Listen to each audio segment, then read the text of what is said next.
બોલો.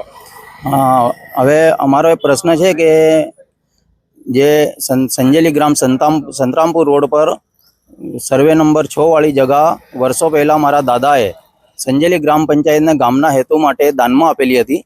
તે વર્ષોથી સંજેલી ગ્રામ પંચાયતના કબજામાં છે, પણ ગયા વર્ષે સંજેલીના ભૂમાફિયાઓ દ્વારા ગેરકાયદેસર બાંધકામ કરીને 3 ફૂટના નાળા નાખીને કોતરનું બાંધકામ કરેલું હતું.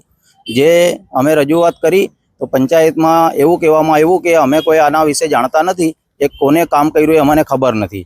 તો એના પછી અમે આગળ વધ્યા, ટીડીઓ સાહેબને રજૂઆત કરી, મામલતદાર સાહેબને કરી, પ્રાંત સાહેબને કરી, કલેક્ટર સાહેબને કરી. વારંવાર રજૂઆત કરતાં કલેક્ટર સાહેબ સ્થળ પર રૂબરૂ આવી તપાસ કરીને પ્રાંત સાહેબને હુકમ કર્યો કે આ ગેરકાયદેસર જે બાંધકામ કરેલું છે તે તોડી નાખવું. તો બીજે દિવસે પ્રાંત સાહેબ ઝાલોદથી અહીંયા આવીને 5 કલાક રોકાઈ સ્થળ પર ને બાંધકામ તોડાવીને જગાની માપણી કરાવી ને ફેન્સિંગની વાડ કરી ગયા હતા.